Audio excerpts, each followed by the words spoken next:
শেখ হাসিনাই বাংলাদেশের ক্যান্সার।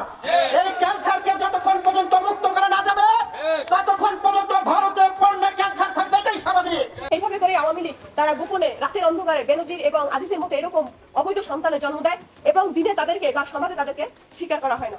তাদের আওয়ামী লীগের কিছু নেতাকর্মী রয়েছে, তাদের রক্তে বেঈমানের রক্ত রয়েছে। তারা সকালে এক ধরনের কথা বলে, দুপুরে এক ধরনের কথা বলে, রাত্রে এক ধরনের কথা বলে। এই এবং যা বলে তা করে না, যা করে তা বলে না। এই দ্বিচারিতার কারণেই আজকে আওয়ামী লীগ জনপ্রিয়তার একদম শূন্যের কোঠায় অবস্থান করছে। আসসালামু আলাইকুম রহমতুল্লাহ। দর্শক, ভেরি ইম্পর্টেন্ট রাজনৈতিক সংবাদ নিয়ে আজকের ভিডিওটা সাজানো হয়েছে। ভিডিওটি শেষ পর্যন্ত দেখবেন, খুবই গুরুত্বপূর্ণ দুটি সংবাদ রয়েছে।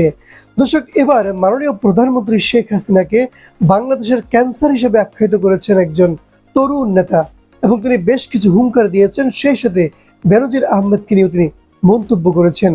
আজকের ভিডিওতে তার বক্তব্য দেখানো হবে। সেই সাথে দেখানো হবে গণপরিষদের মহিলা নেত্রী, তিনি এবার আওয়ামী লীগ সম্পর্কে মন্তব্য করেছেন এবং বলেছেন আওয়ামী লীগের শরীরে রয়েছে বেঈমানের রক্ত। তারা যখন যাকে প্রয়োজন ব্যবহার করেন এবং ব্যবহার শেষে টিস্যুর মতো ফেলে দেন। দর্শক, আমি আর কথা বাড়াচ্ছি না, চলুন এক এক করে আমরা দুটি সংবাদ, দুটি ভিডিও দেখে নিই। এই শেখ হাসিনাই বাংলাদেশের ক্যান্সার। এই ক্যান্সারকে যতক্ষণ পর্যন্ত মুক্ত করা না যাবে ততক্ষণ পর্যন্ত ভারতে পণ্যে ক্যান্সার থাকবে, এটাই স্বাভাবিক। কারণ ভারতীয় ক্যান্সার দ্বারা বাংলাদেশের রাষ্ট্র পরিচালনা করে। এটা যদি আমরা বুঝতে না পারি, আকাশের গগনে রাজনৈতিক যে ভয়াবহ অন্ধকার দেখা যাচ্ছে সেখান থেকে মুক্তির কোনো উপায় নেই। আমরা দেখছি এই বেনজির আজিজ কুলাঙ্গারদের মতো যেভাবে রাজনীতিবিদদেরকে অপমান করা হয়েছিল, যেভাবে বিএনপি জামাতের গুম করা হয়েছিল, খুন করা হয়েছিল, হাজারো মায়ের বুক খালি করা হয়েছিল, আকাশের এবং আসমান এবং জমিনে ফয়সালা হয়েছে, ওদের বিচার কেউ ঠেকাতে পারবে না। আমি বলতে চাই, প্রশাসনের অতি উৎসাহিত কর্মকর্তা যারা আছেন, আপনাদের সকল আমানত বাংলাদেশের জনগণের কাছে আছে। কার আত্মীয় স্বজন কোথায় থাকে, কে কতজনকে গুম করেছেন, কে কতজনকে খুন করেছেন, কে ভারতীয় দ্বারা নিয়ন্ত্রিত, আপনাদের আমলনামা জনগণের কাছে আছে। আপনাদের বিচারও জনগণের কাঠগড়ায় হবে। ইনশাআল্লাহ আপনাদের বিচার কেউ ঠেকাতে পারবে না। আমি আমার কথা শেষ করছি, স্লোগান দেন, দিল্লি না ঢাকা, দিল্লি না ঢাকা, দিল্লি না ঢাকা। রুশ ভারতের দালালেরা, রুশ ভারতের দালালেরা। সকলকে ধন্যবাদ জানিয়ে আমি আমার কথা শেষ করছি। দেখা হবে রাজপথে, কথা হবে স্লোগানে, হয় নাশ নয় ইতিহাস। আল্লাহ হাফেজ। দেখুন, আওয়ামী লীগের গায়ে কিন্তু বেঈমানের রক্ত রয়েছে। তাদের যখন যেই লোককে প্রয়োজন তখন তাদেরকে কিন্তু টিস্যুর মতো ব্যবহার করছে। আবার টিস্যুটা ব্যবহার করার পর যেমন ছুঁড়ে আমরা ফেলে দিই, আওয়ামী লীগের চরিত্রটাই হচ্ছে যখন যাকে প্রয়োজন তাকে টিস্যুর মতো করে ব্যবহার করবে, ব্যবহারের পরে আবার তাদেরকে ছুঁড়ে ফেলে দেওয়া হবে। এই বেনজির বলেন, আজিজ বলেন, এদের দ্বারা এই আওয়ামী লীগ কি কি অপকর্ম করায়নি, কি কি তারা অপরাধ, কি কি তারা অন্যায়, জুলুম, অত্যাচার সাধারণ জনগণের উপরে বিরোধী দল দমনের জন্য তারা কি কি করায়নি, শুধু সেটা আপনারা বলেন। আল জাজিরা যখন একটি প্রতিবেদনে তাদেরকে এই অপরাধের বিষয়টি তুলে ধরলো তখন কিন্তু সবাই বলেছে আজিজ সাহেব শেখ হাসিনার ম্যান রয়েছেন।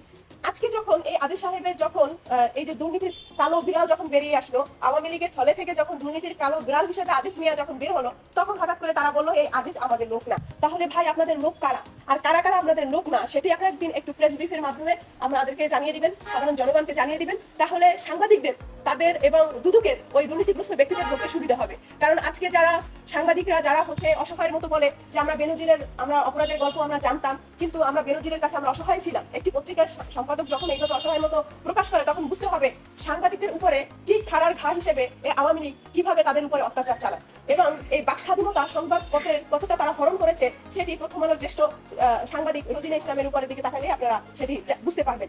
এইভাবে করে আমার দেশ পত্রিকার সম্পাদক মাহমুদুর রহমান থেকে শুরু করে আরো অনেক সাংবাদিকদের যারা বস্তুনিষ্ঠ সংবাদ যারা উপস্থাপন করে তাদের উপরে কিভাবে তারা অন্যায় এবং জুলুম চালায়। এখন তাহলে সেক্ষেত্রে এটি কারা বের করে নিয়ে আসবে? নিশ্চয়ই এটা সাংবাদিকরা এটা বের করে নিয়ে আসবে।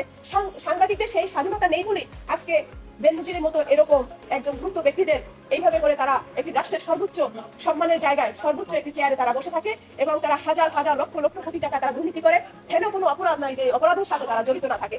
ঠিক এই জায়গাটাই আমার প্রশ্ন যে আপনারা এতদিন তাহলে তাদেরকে কেন শেল্টার দিলেন যখন তারা দুর্নীতির দায় তাদের মাথার উপরে চলে আসলো তখন তাদেরকে অস্বীকার করলেন। ঠিক যেমন সিনেমায় আমরা দেখতে পাই যে গোপনে সম্পর্ক হয়, বাচ্চা হয়, কিন্তু তারা বাচ্চা স্বীকার করে না। ঠিক সেইভাবে করে আওয়ামী লীগ তারা গোপনে রাতের অন্ধকারে বেনজির এবং আজিজের মতো এরকম অবৈধ সন্তানের জন্ম দেয় এবং দিনে তাদেরকে বা সমাজে তাদেরকে স্বীকার করা হয় না। তো আমরা সাধারণ জনগণ যারা রয়েছি, আসলে আমরা কার কাছে যাব?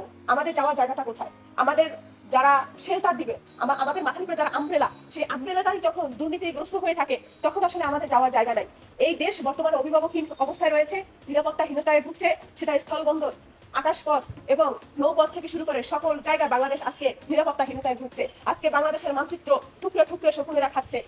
আমরা সাধারণ জনগণ বসে বসে দেখা ছাড়া আমাদের কোনো কিছু করার নাই। কারণ সর্বোচ্চ পর্যায়ে যারা বসে আছে সেটা আওয়ামী লীগের মদতেই তারা বসে আছে এবং তাদের সুবিধাতেই তারা বিরোধী দলের উপরে জুলুম চালায় এবং তাদের স্বার্থে বিভিন্ন ধরনের নানা ধরনের অপরাধ এবং নানা ধরনের দুর্নীতির আঁকড়া তারা গড়ে তুলছে। তো পরিশেষে আমি বলতে চাচ্ছি যে এই বেনজির এবং এই আজিজ আওয়ামী লীগের প্রোডাক্টস, তাদের প্রোডাকশন হাউজিং এরই পণ্য এবং তারা আজকে প্রেক্ষাপট চেঞ্জ হওয়ার কারণে তাদেরকে অস্বীকার করছে।